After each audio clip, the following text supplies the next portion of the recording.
염증 후 발생한 구축코를 교정한 케이스를 소개해드립니다. 안녕하세요. 로코코 성형외과 김상호 원장입니다. 코 수술 후 염증이 생기는 경우에 적절한 대처를 하지 못하고 시간이 지나버리거나 적절한 대처를 해도 여러 조건들이 안 좋은 경우에 보형물이나 이식된 연골 제거 후 코가 쪼그라드는 심한 구축 증상이 생기는 경우가 있습니다. 눈에 띄는 급성 염증이 없는 경우에도 만성적으로 미세한 염증이 생겼다 없어졌다 반복하면서 장기적으로 코가 들려 올라가는 경우도 있습니다. 코 성형을 받으신 분들, 특히 보형물을 사용한 코 수술을 받으신 분들은 염증 증상에 대해 잘 알고 계셔야 하고 그런 증상이 생겼을 때 대처법에 대해서도 숙지하고 계셔야 합니다.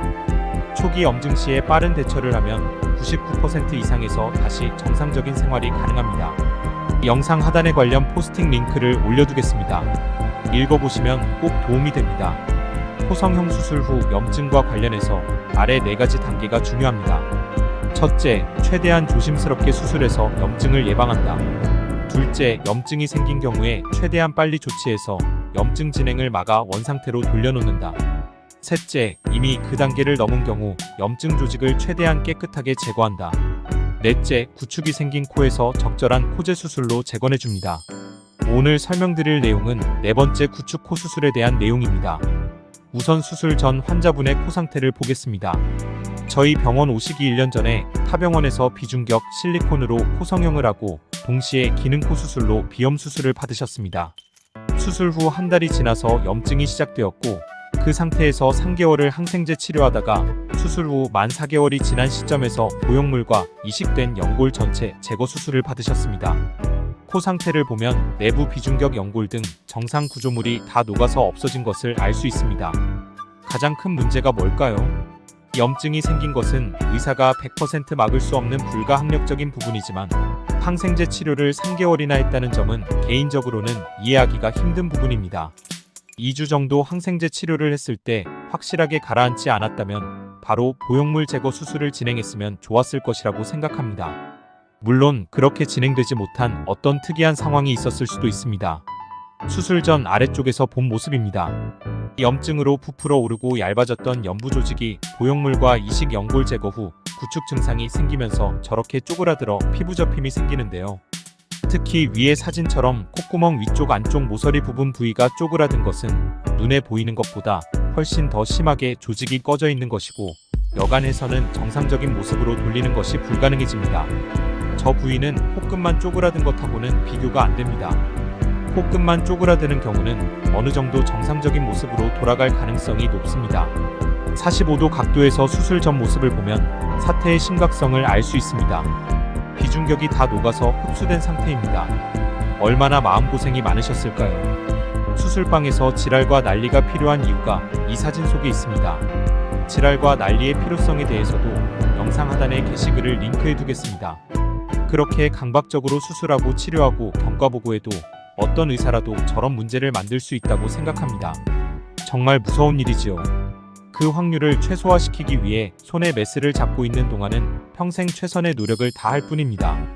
콧볼 위치에 비해 비주가 매우 높게 말려 올라간 상태입니다. 수술 전 실내 조명에서 정면 사진입니다. 코끝 비주 복합체가 다 녹아서 쪼그라든 것도 문제인데 미간과 인중축이 완전히 틀어져 있는 것도 눈에 띕니다. 이런 경우에 재건 수술을 하게 되는데 보통 한 번에 끝내기는 힘들고 마이너 터치까지 포함해서 2-3번의 수술이 필요합니다. 각 수술은 보통 6개월 이상의 간격을 두고 시행합니다. 위에 환자분은 자가늑연골과 비공 내리기 수술 이용해서 재건 수술 진행하였고 2번의 수술로 일단 마무리가 되었습니다. 수술 방법을 대략 설명드리면 사진에서 그냥 보시는 것보다 콧구멍 안쪽 피부가 많이 모자란 상태라 연골, 피부 복합 조직 이식 방식의 비공 내리기 수술을 2회에 걸쳐서 시행하여 최대한 피부 조직을 보충해 주었고 첫 수술에서 자가늑연골로 비중격 연골을 대체할 대들보를 세워서 코끝을 최대한 내리면서 동시에 비주 내리기 수술을 진행하였습니다. 코끝에 세로로 패인 2줄에 찝힌 부분은 완전히 없애려면 피부 절제를 하고 안쪽에 볼륨을 보충하면서 봉합해야 하는데 2차까지의 수술이 워낙 규모가 큰 수술이라 비주 부위 혈액순환을 위해서 피부 절제 없이 올릴 수 있는 만큼만 최대한 교정해 주었고 이후 필요한 경우 3차 수술에서 조금 더 손을 볼 여지는 있습니다. 수술 전후 사진을 보겠습니다. 1차 수술 후 1년 뒤에 2차 수술 진행하였습니다. 수술 전과 2차 수술 후 2개월 차 전후 사진입니다. 수술 전 보였던 축의 비대칭 때문에 수술 후 비주의 바닥인중이 미간보다 우측에 위치합니다. 코끝과 비주를 최대한 내려준 상태이고 두 번의 비공 내리기 수술로 콧구멍을 가리고 비주 안쪽 부족한 피부 조직을 채워주었습니다. 아래쪽에서 본 수술 전후 사진입니다. 수술 전 사진에서 안 보이지만 우측 콧구멍 안쪽 피부가 다 녹아서 비중격 점막과 바로 붙어 있는 상태라 비공 내리기 이용해서 피부 이식을 이외해 주었고 이로 인해서 아래쪽에서 흉터가 보입니다. 각도를 조금 올려서 보면 콧구멍은 더 커 보입니다. 11자 모양으로 피부 패인 부분은 완전히 교정은 힘들고 이후 필요한 경우 피부 절제 및 재봉합 방식으로 추가 교정의 여지가 있습니다. 양사면 수술 전후 사진입니다. 양사면 수술 전후 사진입니다.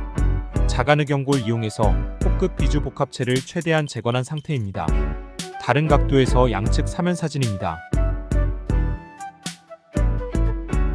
양측면 전후 사진입니다.